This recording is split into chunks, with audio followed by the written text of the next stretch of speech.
Hello friends, मैं प्रीति सोनी छत्तीसगढ़ से। जहाँ देखो कल्कि जी की बातें, न्यूज़ में देख लो कल्कि जी की बातें, यूट्यूब पूरा भरा हुआ है कल्कि जी की बातों से। इतनी ज़्यादा कल्कि जी की चर्चाएं क्यों हो रही हैं? इतनी ज़्यादा चर्चाओं का भी कारण रहा है। इसके पहले तो कोई ज़्यादा इतनी बातें नहीं करता था कल्कि जी के बारे में।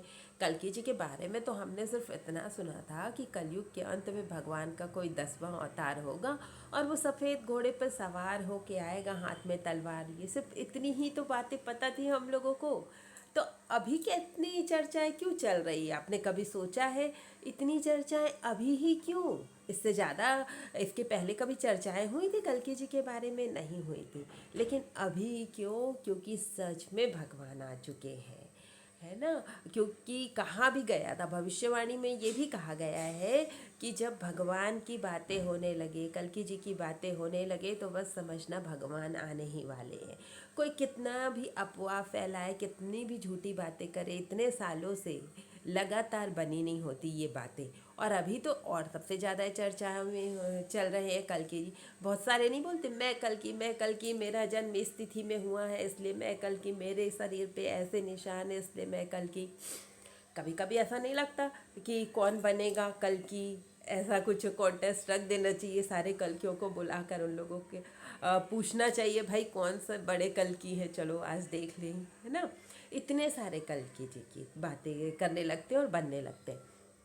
लेकिन ये स्वाभाविक है, हम लोगों को भले ही थोड़ा अजीब लगता रहे, कैसे भगवान है बोल देते खुद को, ऐसे छोटे फालतू लोग, है ना।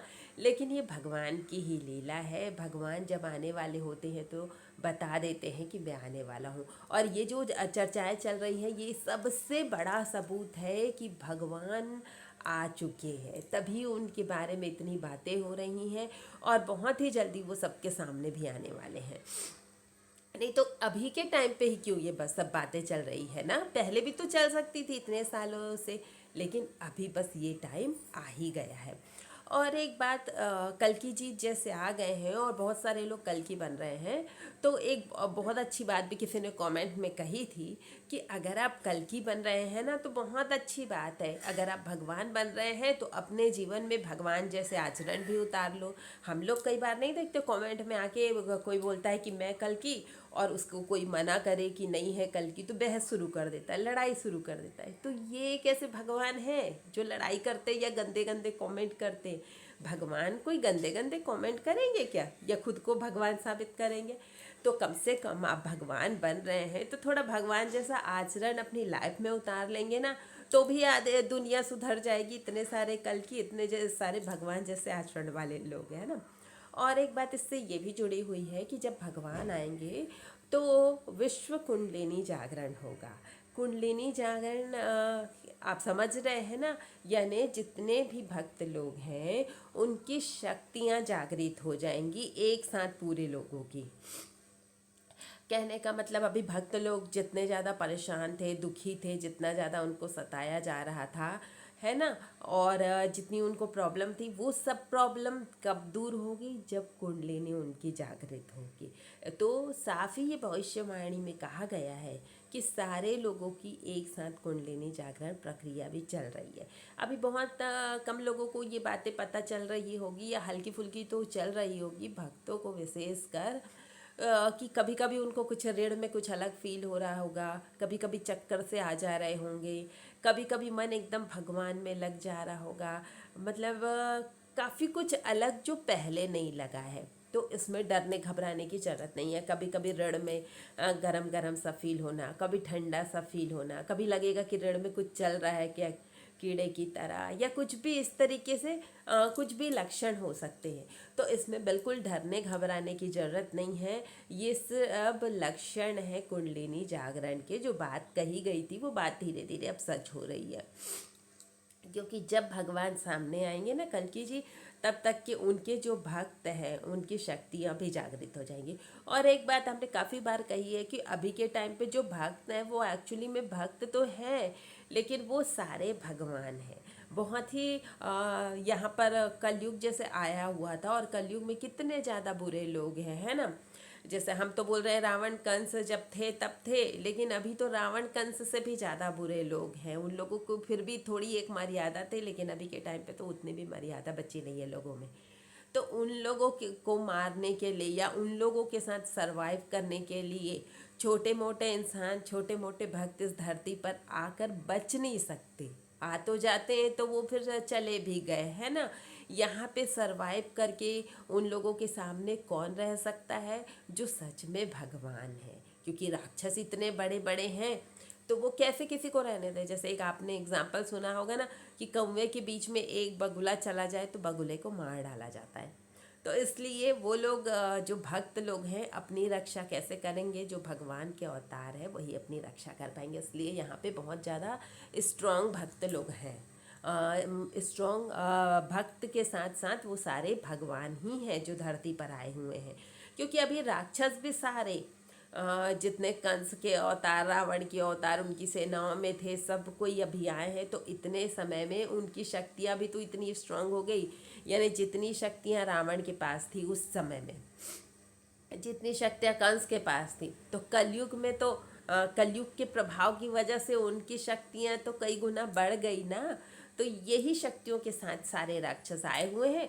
अब इन राक्षस के सामने भगवान ही आए हुए हैं। तो भगवान भी जितने हैं सबकी शक्तियाँ जागृत होंगी कल्कि जी के साथ साथ। काफ़ी बार मैंने अपने काफ़ी वीडियो में बताया भी है आपको कि भगवान की शक्तियों के साथ साथ बाकी देवी देवताओं की भी शक्तियाँ जो है जागृत हो रही है। कल्कि जी की एनर्जी सब तक पहुँच रही है और सबकी एनर्जी जागृत हो रही है। इसीलिए कहा गया विश्व कुंडलिनी जागरण।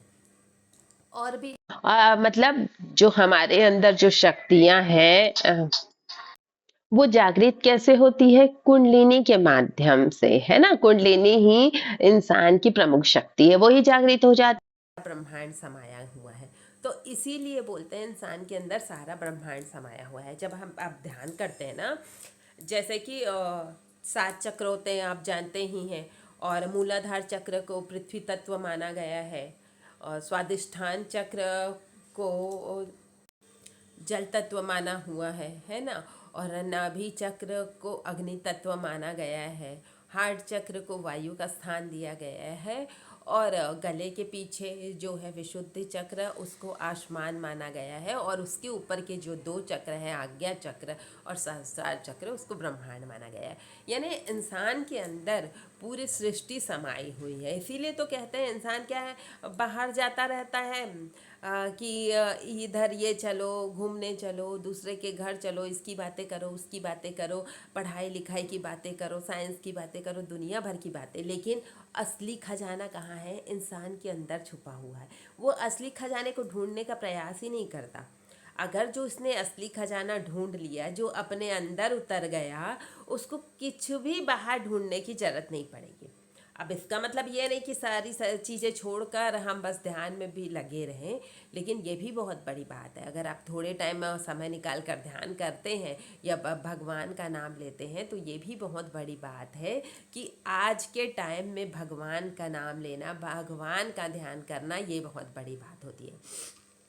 तो कल्कि जी के आने से विश्व कुंडलिनी जागरण होगा, ये भी आपको बता देते हैं। और एक बात है जो कल्कि जी के बारे में सबसे ज़्यादा मानी जाती है, सब हमारे कमेंट में पूछते हैं कि उनके विवाह की बातें, उनका जब विवाह होगा पद्मा जी के साथ, तभी उनकी शक्ति और पद्मा जी की शक्ति मिलकर कलि पुरुष का अंत करेगी। उनके विवाह के बाद ही जो है कलयुग की समाप्ति होगी। और लोगों का मानना है, जो संत लोगों का मानना है कि उनका विवाह हो जाएगा, उसके बाद ही उनकी शक्तियाँ जो है डबल काम करेंगी। और अब देख रहे हैं जैसे काफ़ी सारी चीज़ें चल रही हैं जिससे आपको भी लगता होगा, जो नहीं भी मानता था कल्कि जी को, जो भगवान को नहीं मानता, उनको भी कहीं ना कहीं तो ये लग रहा है कि कुछ तो परिवर्तन हो रहा है, बड़ा परिवर्तन हो रहा है। तो अब जो कल्कि जी के नाम की चर्चाएं चल रही, क्यों चल रही ना, इसीलिए कि सबको लग रहा है कि नहीं नहीं कुछ बड़ा चेंज तो हो रहा है दुनिया में। तभी सबका मन जो है कल्कि जी में लगा है, तभी तो सब कल्कि जी कर रहे हैं और खुद को भगवान बोल रहे हैं। तो चलो कल्कि जी के बारे में इसी प्रकार से कम प्रचार हो रहा है। बहुत सारे यूट्यूबर लोग भी प्रचार करते हैं कल्कि जी के बारे में। मतलब इतनी बारीक बारीक बातें कल्कि जी के बारे में प्रचारित हो रही है इसी टाइम पे ही, है ना। किसी ने कहा भी था, मैंने इतने भागवत सुने, इतने लोगों के प्रवचन सुने, लेकिन आप जितना कल्कि जी के बारे में बताते हैं इतना तो हमने कहीं पे सुना पढ़ा भी नहीं है। तो हम भविष्यवाणी के आधार पर बताते हैं, और बहुत सारे संतों की भविष्यवाणी हमने सुन रखी है, और हमारे गुरुजी भी बताते रहते हैं कि आने वाले समय में क्या होगा, कल्कि जी कैसे होंगे, उनकी एनर्जी कैसे जागृत होगी, और उनकी एनर्जी से बाकी देवी देवताओं की शक्ति जागृत होगी। तो बहुत सारे तरीके हैं जिनसे कल्कि जी के बारे में हमें पता चलता है। और सबसे बड़ी बात बताया भी था मैंने कि ध्यान मैं करती हूँ, वो भी 10-12 सालों से। तो जब आप ध्यान करते हैं ना, तो बहुत सारी चीज़ें आपको गहराई से समझ आने लगती है। तो मैं तो इसलिए आपको बार बार बोलती हूँ कि आप भी थोड़ा सा समय निकाल कर, कम से कम 10 मिनट का समय निकाल कर डेली ध्यान कीजिए, तो देखिएगा आप भी, आपके अंदर कितना ज़्यादा चेंज आने लगता है। और कल्कि जी तो बिल्कुल आ ही चुके हैं, और बहुत जल्दी वो अपने भक्तों को दर्शन देने वाले हैं। और जो कल्कि जी बन रहे हैं उनको भी क्या करना चाहिए, ये भी हम लोग ने थोड़ा बता दिया है। और अगर आपको हमारी बात सही लग रही है, और जो कल्कि बन रहे हैं उन लोगों को भी सही लग रही है, तो फिर हमें कमेंट करके जरूर बताइएगा। और जो हमारे चैनल पर नए हैं, हमारा चैनल सब्सक्राइब जरूर कीजिएगा, और जिनको हमारी बातें अच्छी लगती है लाइक कमेंट शेयर जरूर कीजिएगा। Thank you friends.